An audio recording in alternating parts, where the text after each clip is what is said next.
When you and I look at a Del Bloch-Bauer, we're looking at the identical painting from pretty much the same perspective, but you and I will see somewhat different things in it. Right. Why is that so? And that is because a work of art has a certain amount of ambiguity in it. And you and I will interpret it in different ways. Moreover, you bring a history of experience to this work of art that's different from mine. Exactly. You bring a history of knowledge of art that is different than mine. We each bring a different life story to it. And we interpret the world in the context of our life experience. We interpret art the way we interpret everything else. We interpret it in context.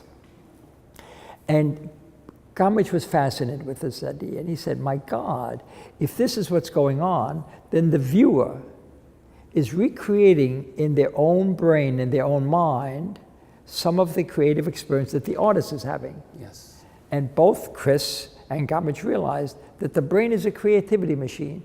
They began to realize not only when you look at a work of art, but if you just hold up a bottle. Right. You don't take a picture of that bottle and your brain sees it, you deconstruct the bottle and reconstruct it in the brain. Right. So the brain is in every sense a creativity machine. And they began to play with illusions where you could trick the brain. Right. You know, in fact, the artist is tricking the brain all the time. He is tricking it less than some artists, but you're always painting on a flat surface. And until 1880, the whole history of Western art was to create more and more illusions about three-dimensionality. One of the things as a painter I experience is exactly this. There's always a kind of private joke that I'm playing with. Sometimes it's sexy, sometimes it's just silly, but it's a private thing that is going on almost not with effort. It's just happening as I interact with the surface.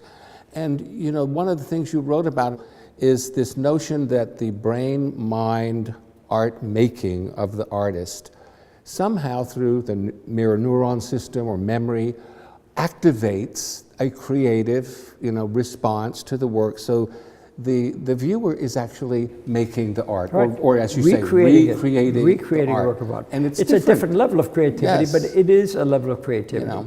And we're tremendously creative people, and probably, genuine creativity, that is creativity that influences other people, comes out of this intrinsic creative capability of the brain. In my book, The Art Imperative, The Secret Power of Art, it was that sort of putting together the brain science, the culture, the history, the social connectedness, the social ability to survive chaos by reconnecting and remaking, that we socially do something parallel to what the brain does with every work of art. You make an interesting point that I'd not thought about before. When we look at a work of art, we enjoy it a great deal for its intellectual content, its emotional content, its aesthetic content, color combination. But it may very well be that we also enjoy it because of this creative process we're undergoing. It's very pleasurable to have an idea.